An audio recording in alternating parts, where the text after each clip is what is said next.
بسم اللہ الرحمن الرحیم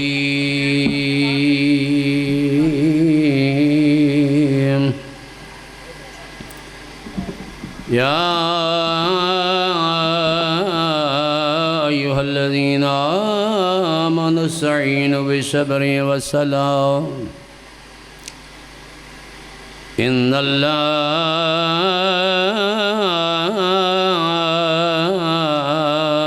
مع الصابرین ولا تقولوا لمن يقتل في سبيل الله أموات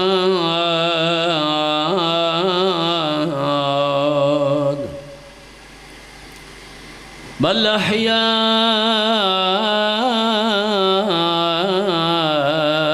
ولكن لا تشعرون وَلَنَبْلُوَنَّكُمْ بِشَيْءٍ مِّنَ الْخَوْفِ وَالْجُوعِ وَنَقْصٍ مِّنَ الْأَمْوَالِ وَالْأَنفُسِ وَالثَّمَرَاتِ وَبَشِّرِ الصَّابِرِينَ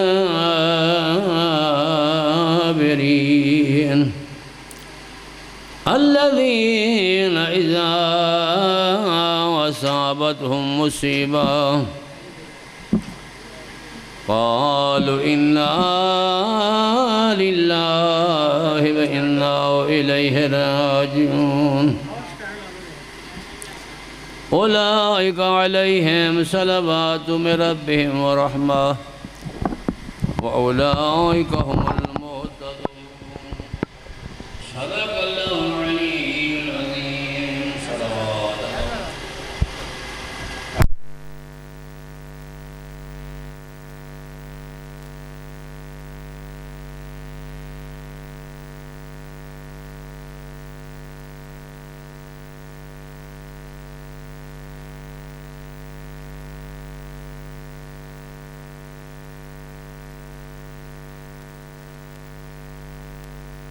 العالمين والعاقبة للمتقين الصلاة والسلام على أشرف الأنبياء والمرسلين سيدنا وحبيبنا وطبيب قلوبنا وشفيع ذنوبنا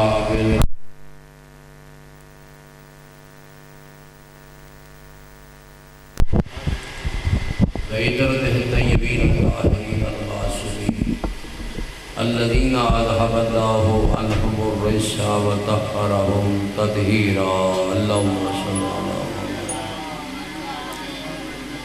أما بعد قال الله تبارك وتعالى في كتابه المجيد والفرقان الحميد وقوله الحق بسم الله الرحمن الرحيم إنما يريد الله ليذهب عنكم الرجس أهل البيت ويطهركم تطهيرا اللهم صل على محمد. خلاقت و عظمت تشدد کے آل محمد اس گھر والوں کی توفیقات میں اضافہ فرمائے. اللہ تعالیٰ انہیں رزق حلال عطا فرمائے. خدا ان کی دعاؤں کو مستجاب فرمائے. اللہ تعالیٰ تمام جتنی شرعی حاجات خدا سب کو پورا فرمائے. آقا نواز صاحب کی جتنی حاجات ہیں خدا ان کو پورا فرمائے. خدا ان کی توفیقات میں اضافہ فرمائے. آپ میں جتنے تشریف فرمائے اللہ تعالیٰ آپ کی حاجات کو پورا فرمائے. مجلس کی قبولیت کے لیے اس گھر کی وسعت اور اس کے لیے بلند تر صلوات اللہم صلی اللہ علیہ وسلم.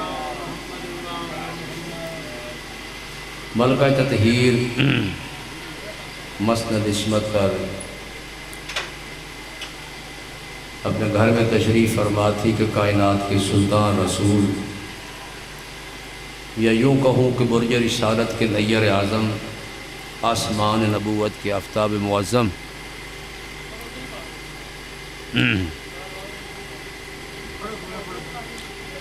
اپنی مخصوص مسند پر جلوہ گر تھے.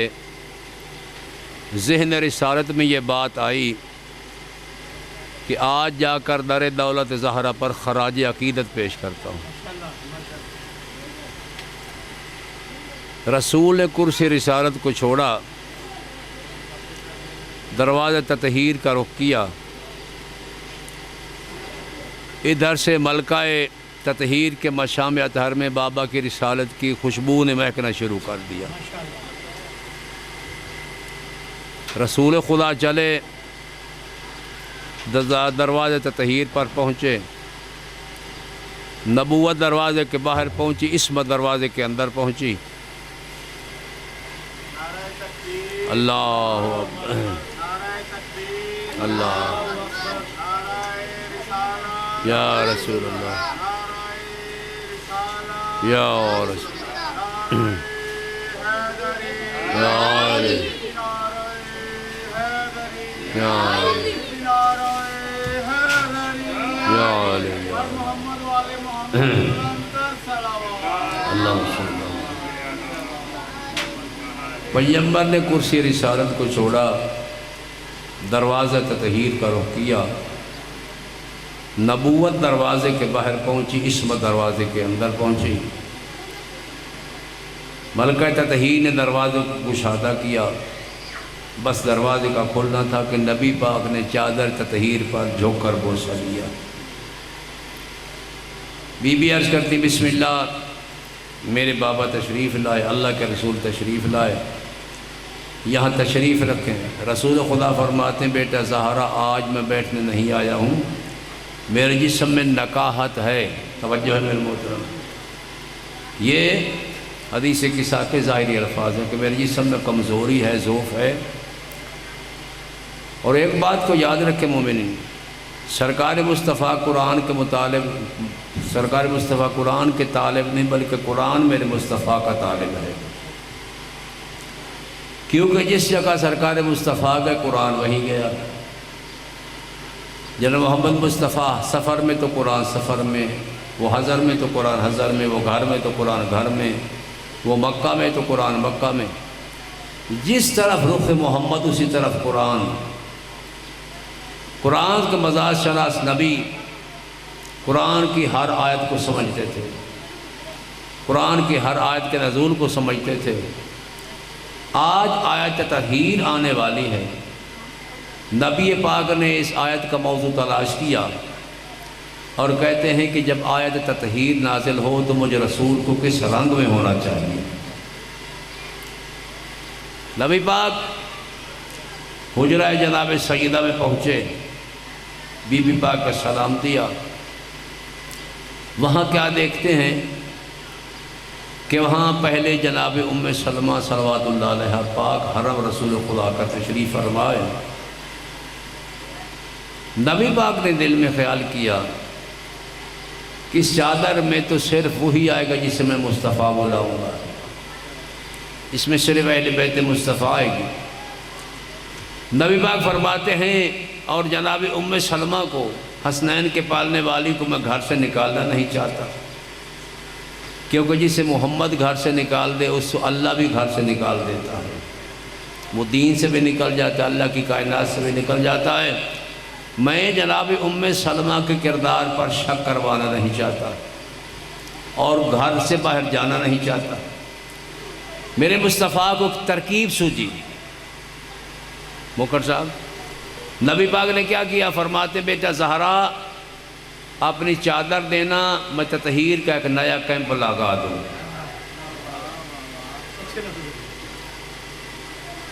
فرماتے ہیں یاد رکھو میں یہ کیمپ بنا رہا ہوں، لیکن اس کیمپ میں وہی آئے گا، چادر میں وہی آئے گا جسے مصطفیٰ بلائے گا۔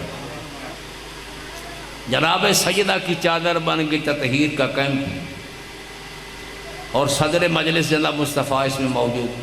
توجہ میرے محترم سے، اس میں موجود میرے محترم سامعین، نبی پاک نے مسجد نبوی کو کیوں چھوڑا تھا؟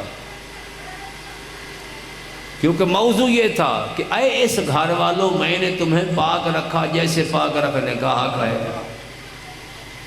جیسے پاک رکھنے کا حق ہے۔ جیسے ماسٹر صاحب کہتے ہیں کہ میں نے بچوں کو سبق ایسے یاد کرایا جیسے یاد کرانے کا حق ہے، میں نے ایسے پاک رکھا جیسے پاک رکھنے کا حق ہے۔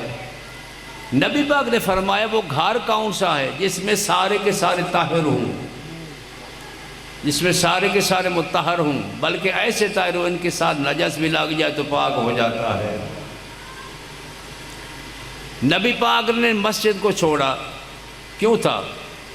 کیونکہ موضوع کیا تھا کہ اے اس گھر والوں، اگر آیت آ جاتی مسجد میں، اللہ نازل فرما دیتا آیت کو مسجد میں، تو مسجد گھر میں شمار ہو جاتی، اور مسجد میں جتنے لوگ تھے مکی مدنی مہاجر جو بھی موجود تھے وہ سارے کہتے ہم اس گھر میں تھے، ہم بھی سارے کے سارے پاک ہیں۔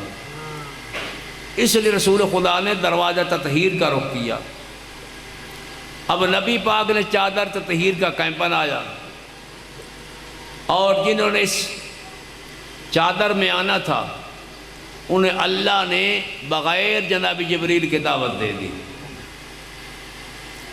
سب سے پہلے امام حسن مجتبیٰ زینت دوش کبریاء جناب حضرت امام حسن علیہ السلام تشریف لائے، جناب سیدہ نے دروازہ کشادہ کیا، جناب امام حسن نے والدہ کا سلام کیا، بی بی پاک نے سلام کا جواب دیا، اور عرض کرتے ہیں اماں جان آج مجھے نانا کی خوشبو آ رہی ہے۔ بی پاک فرماتی بے شک آپ کے نانا چادر میں موجود ہیں۔ عرض کرتے ہیں اماں جان آپ کی گود کی ٹھنڈک ہر وقت محسوس ہوتی ہے، ہر وقت نصیب ہوتی ہے، اگر اجازت ہو آپ کو سلام کر کے نانا کا جا کے سلام کروں؟ بی فرماتی بے شک۔ سرکار حسن آئے، نانا کا سلام کیا، اور عرض کرتے ہیں نانا جان مجھے اجازت ہے میں چادر میں داخل ہو جاؤں؟ نبی پاک نے سلام کا جواب دیا۔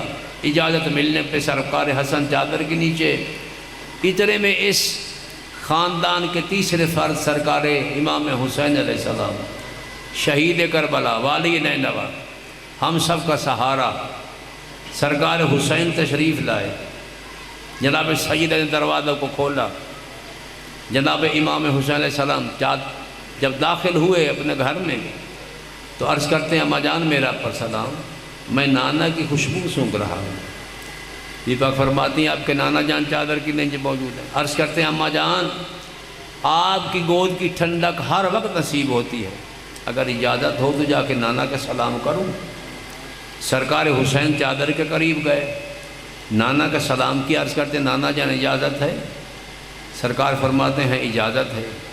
جناب حسین بھی چادر میں داخل ہو کر نبی پاک کے دوسرے کندھے پر سو گئے۔ صلوات پڑھیں آل محمد کی عظمت کریں۔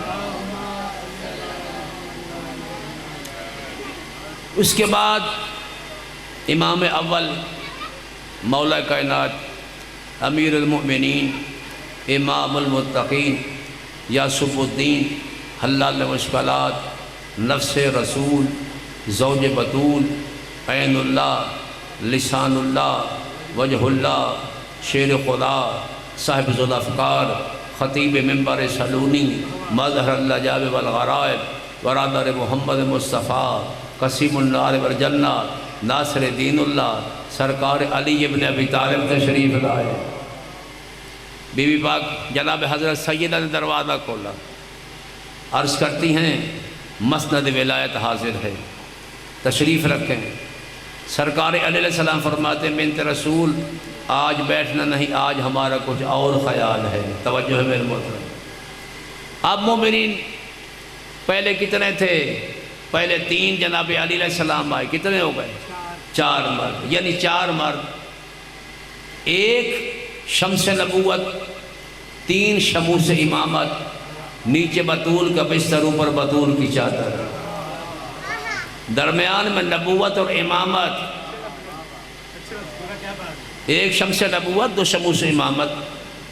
اب میرے محترم سامعین جب تک 4 ہستیاں چادر کے نیچے تھیں، 4 مرد 1 مستور، توجہ میرے محترم، جب تک یہ 4 ہستیاں چادر کے نیچے رہیں ذات توحید خاموش رہی۔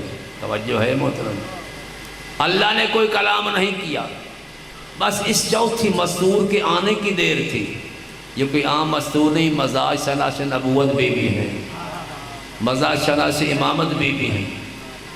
جب 4 ہستیاں آ گئیں تو جناب سیدہ نے کہا کہ اے سیدہ تو زمین پر نہ بیٹھ، اس چادر میں داخل ہو جا، کیونکہ آج میرے بابا کا انداز کچھ علیحدہ ہے۔ میرا بابا جہاں ہوتے تھے قرآن وہیں اترتا تھا، لیکن آج میرے بابا کا انداز نیا ہے، کیونکہ چادر نئی ہے، ہر بستر نیا ہے، ہم سارے یہ اس چادر میں آنے والے ہیں۔ اے سیدہ تو چادر کے قریب جا، تاکہ جو آیت بنے آئے اس کا موضوع تو بنے۔ چادر کے قریب آئیں، بابا جان میرا سلام، اللہ تعالیٰ کے پاک رسول میرا سلام، اجازت ہے چادر میں آؤں؟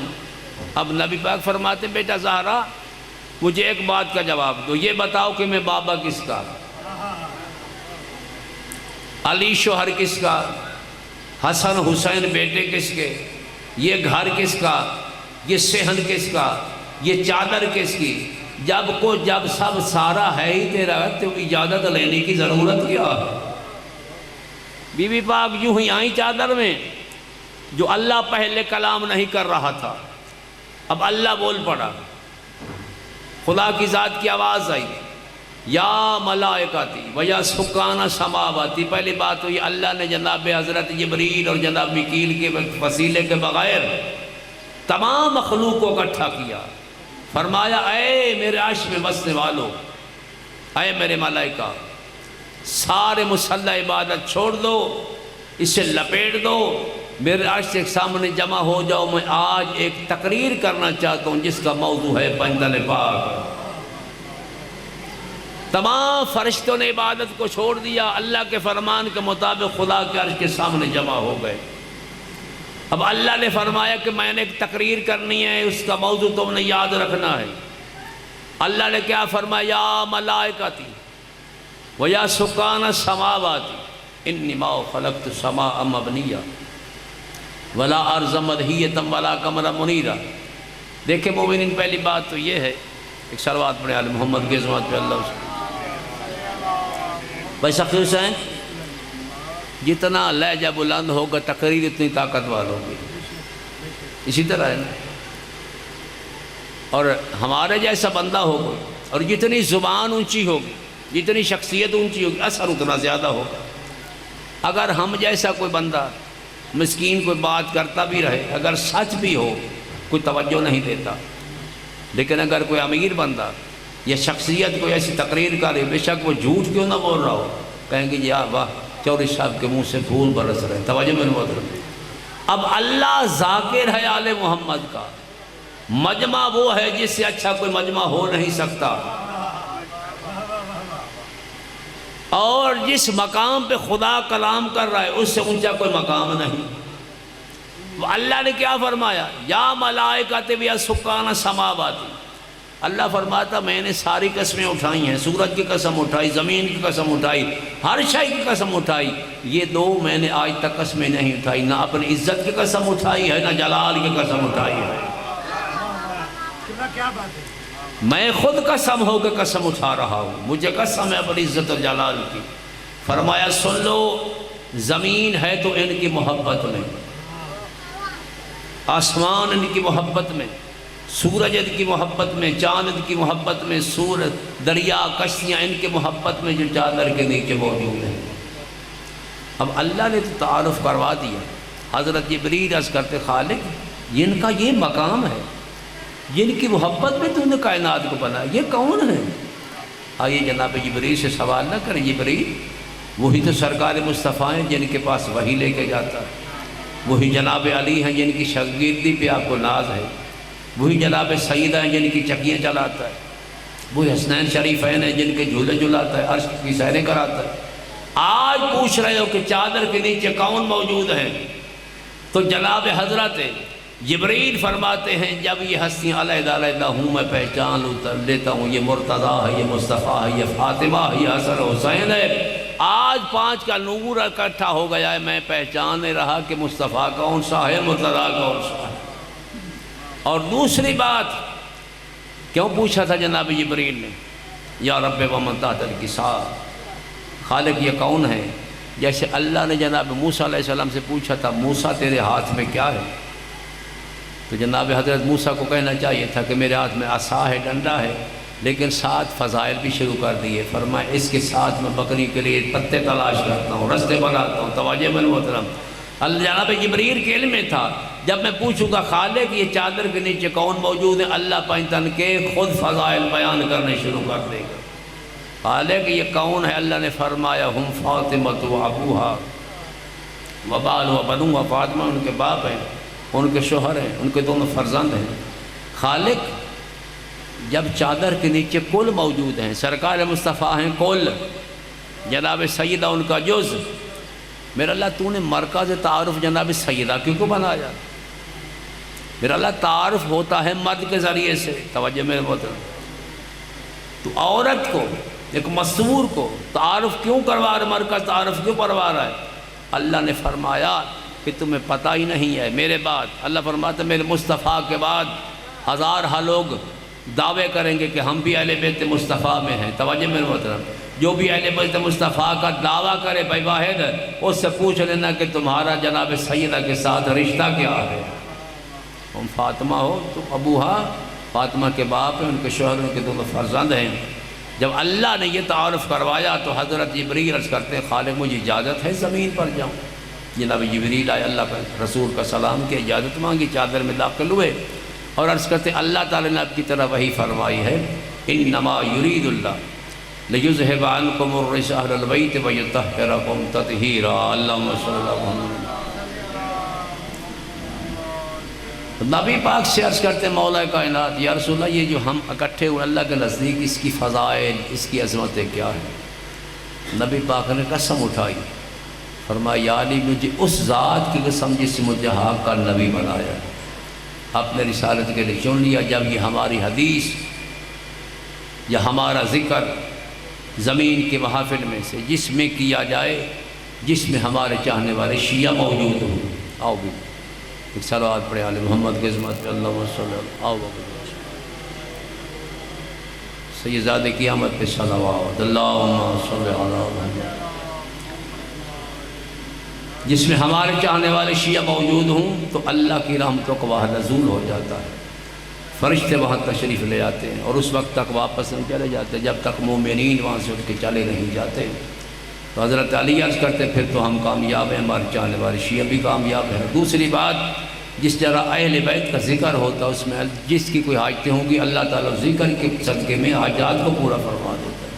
مولا علی عرض کرتے پھر تو ہم بھی کامیاب، ہمارے چاہنے والے شیعہ بھی کامیاب ہیں، دنیا میں بھی اور آخرت میں بھی، رب کعبہ کی قسم صلوات اللہ وسلم۔ ٹھیک میرے محترم سامعین، یہ اعتراض کیا جاتا ہے کہ ہم سرکار مصطفیٰ کو نہیں مانتے، یاد رکھیں ہم تو اس آیت پہ یقین رکھتے ہیں۔ اللہ فرماتا ہے هو الذی بعث فی الامیین، میں نے ان پڑھوں میں ایک پڑھے لکھے رسول کو بھیجا۔ توجہ میرے محترم، اپنے جیسا کیوں سمجھا؟ کیونکہ انہیں جناب مصطفیٰ سمجھ میں نہیں آئے۔ توجہ، ہم وہ انسان ہیں، ہمارے بارے میں قرآن یہ کہتا ہے آیتما انسان تو طمع کرتا ہے تو لالچ میں چلا جائے گا، جنت میں چلا جائے گا۔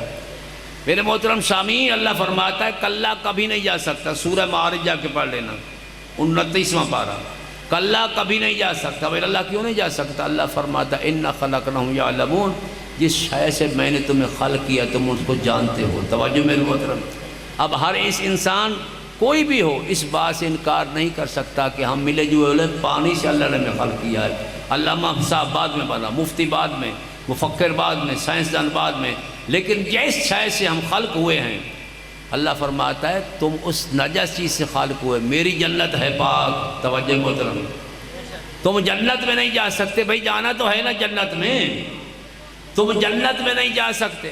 اگر عمل کا سوال ہوتا کہ عمل کے ذریعے سے چلے جاؤ گے، توجہ میرے محترم، اللہ کبھی نہ فرماتا کہ جنت میں نہیں جا سکتے، اللہ فرماتا ہے جنت میں نہیں جا سکتے۔